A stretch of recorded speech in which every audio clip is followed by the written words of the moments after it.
Assalamualaikum warahmatullahi wabarakatuh. Apa kabarnya pemirsa Banjar TV dimanapun Anda berada? Tentunya berjumpa lagi bersama saya Amiratun Nahar di Lintas Banua Sepekan edisi Minggu 13 Desember 2020. Serangkaian berita terpilih akan kami sajikan ke hadapan Anda. Inilah informasi selengkapnya kami hadirkan untuk Anda.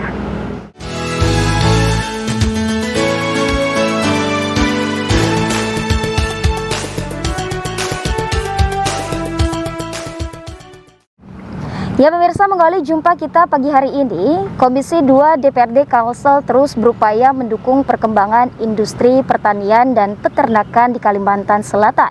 Sesuai fungsi dan tugasnya, komisi ini melakukan kunjungan kerja ke Balai Pembibitan Ternak Unggul dan Hijauan Pakan Ternak BPTU HPT di Plehari.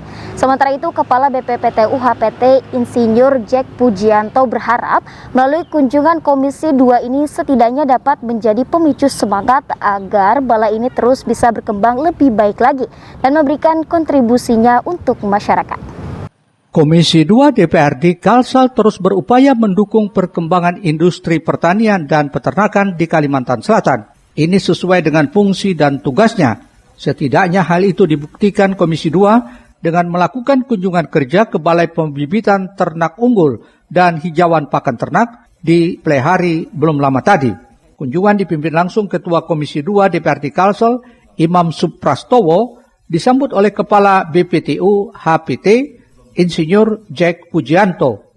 Menurut Imam, kunjungan ini dalam rangka melakukan monitoring untuk melihat secara mendalam terkait perkembangan BPTU HTP di Plehari.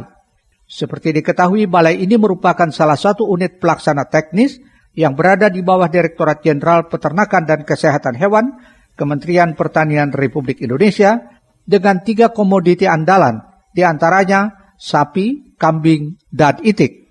Oleh karenanya, lanjut Imam, hal ini penting untuk melakukan koordinasi yang berkesinambungan. Kita ingin melihat perkembangan dari BPTU itu sendiri, dan kita ingin juga mengetahui sejauh mana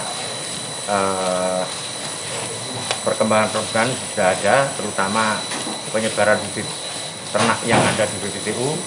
Dan tadi sudah disampaikan bahwa kita sudah ada di 33 provinsi. Nah, sekarang kita melihat sapi Madura yang bisa beratnya mencapai hampir 700 kilo, umur 4 tahun. Nah, ini sangat menggembirakan, sehingga nantinya kita bisa kembangkan karena jenis sapi Madura ini terbebas dari jemberana. Harapan dari Komisi 2 BPTU bisa mengembangkan lagi lebih banyak jenis-jenis dari unggas maupun pemain isiannya, sehingga nanti bisa menyebar ke seluruh wilayah Indonesia. Dan kita pun juga sedang mengupayakan ini ya sebetulnya untuk berdirinya Politeknik Peternakan. Sementara itu, Kepala BPTU HPT Insinyur Jack Pujianto berharap melalui kunjungan Komisi 2 ini setidaknya dapat menjadi pemicu semangat agar balai ini terus bisa berkembang lebih baik lagi dan memberikan kontribusinya untuk masyarakat. Dan ini bisa menjadi pemacu kami untuk lebih maju lagi, untuk menjadi lebih baik lagi, dan juga meningkatkan peran kami pada peternakan di masyarakat Kalimantan Selatan, khususnya serta Indonesia pada umumnya. Muhail, Banjar TV.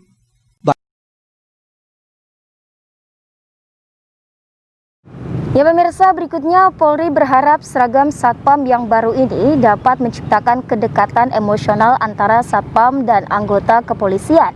Seragam Satpam yang baru berwarna coklat mirip polisi dan disertai pangkat. Sementara itu juga pemirsa, Polri akan menindak tegas penyalahgunaan seragam baru Satpam yang memiliki tampilan mirip seragam polisi. Siapapun yang menyalahgunakan bakal diproses sesuai undang-undang yang berlaku. Inilah pakaian baru Satpam, seragam yang mirip dengan polisi yang sebelumnya dikenal seragam biru putih. Polri berharap seragam Satpam yang baru ini dapat menciptakan kedekatan emosional antara Satpam dan anggota kepolisian. Seragam Satpam yang baru berwarna coklat, mirip polisi, dan disertai pangkat. Keduanya memiliki kesamaan, yaitu menjaga keamanan dan ketertiban. Filosofi kemiripan seragam Satpam dengan Polri diharapkan dapat terjalin kedekatan emosional antara Polri dan Satpam. Selain itu dapat menumbuhkan rasa bangga serta sebagai bentuk pemulihan profesi untuk Satpam, sehingga menambah penggelaran fungsi kepolisian di tengah-tengah masyarakat. Untuk itu kepada masyarakat dihimbau, di samping mengharapkan Polri untuk menjaga keamanan dan ketertiban, jika di tempat tertentu Satpam bisa memberikan bantuan untuk tindakan awal kepolisian, tentu saja mereka telah dilatih dalam hal tersebut. Himbauan tersebut disampaikan Kapolda Kalsel, Irjen Pol Rikwanto kepada Banjar TV. Untuk masyarakat, di samping mengharapkan Polri untuk menjaga keamanan ketertiban masyarakat secara umum, kalau di tempat-tempat tertentu, di tempat sentra ekonomi, industri dan lain-lain ada Pak Satpam, bisa juga minta bantuan Pak Satpam ya untuk tindakan-tindakan awal dari tindakan kepolisian. Mereka sudah dilatih untuk itu dan bisa melaksanakannya. Ya. Pekerjaan merupakan suatu profesi, bukan jadi buruh atau karyawan biasa, karena mengembangkan fungsi-fungsi kepolisian terbatas untuk menjaga Harkamtibmas yang ada di wilayah Indonesia dan di wilayah perusahaan-perusahaan atau di wilayah mereka bekerja. Tujuannya sendiri, Bang? Tujuannya sendiri yaitu memuliakan profesi Satpam. Kami sangat berbahagia, ini merupakan angin segar buat kita karena menjadi salah satu upaya untuk pemuliaan profesi Satpam, di mana sangat-sangat mirip dengan seragam Polri, sehingga bisa dikatakan anak kandungnya sudah kelihatan gitu. Jadi kami sangat bangga bahwa Abu Dhabi dalam hal ini sebagai naungan untuk BUJP telah sedikit demi sedikit bisa mewujudkan bagaimana kita akan memuliakan profesi Satpam.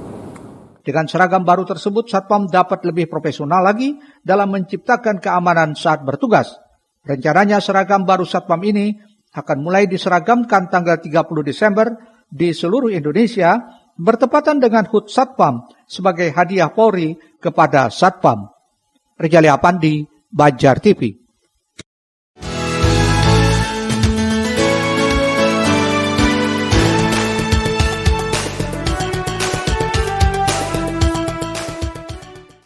Warna baru terlihat pada seragam baru dari Satuan Pengamanan alias Satpam.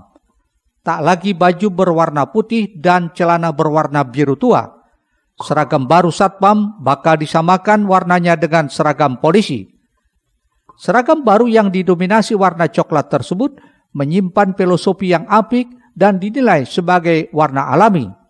Terlebih lagi warna coklat dianggap warna netral dan melambangkan sifat-sifat bersahaja maupun kejujuran.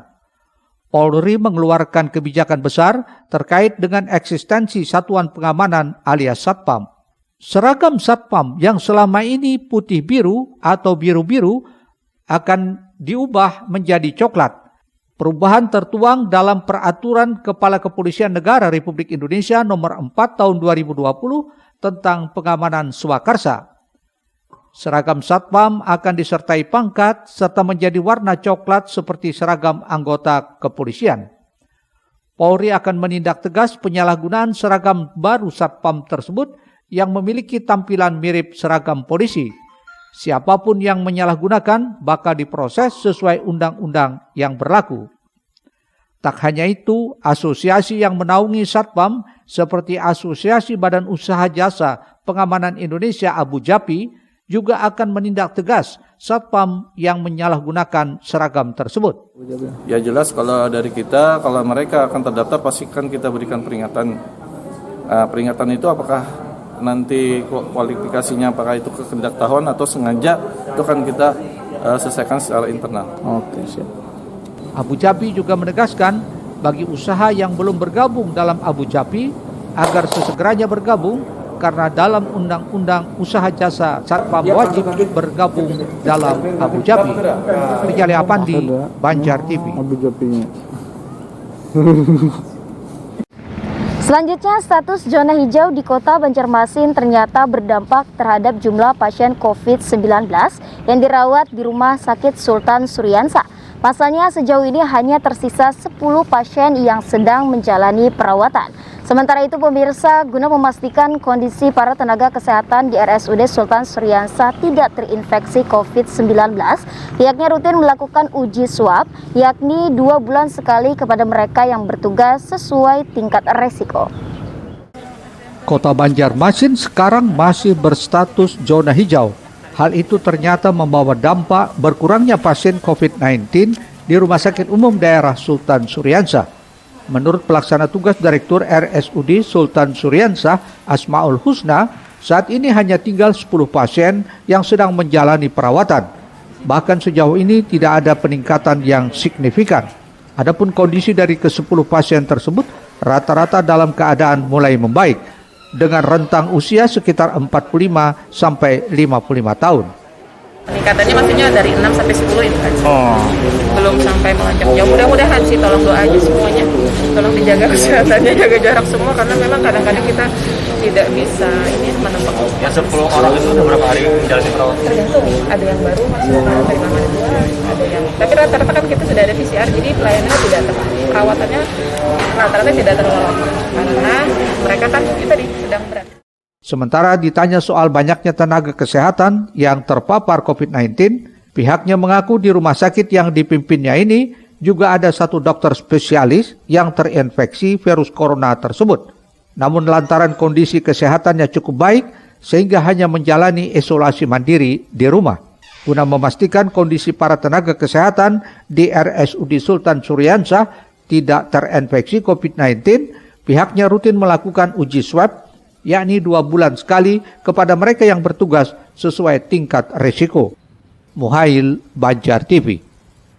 Pemirsa, jumlah penduduk Banjarmasin yang kurang lebih mencapai 700.000 orang, jika sekian persen saja menyumbangkan darah secara rutin, maka keperluan 3.000 kantong darah setiap bulannya di Banjarmasin bisa tertangani. Sementara itu, dengan rutin melakukan donor darah, maka akan banyak manfaat yang dapat dirasakan.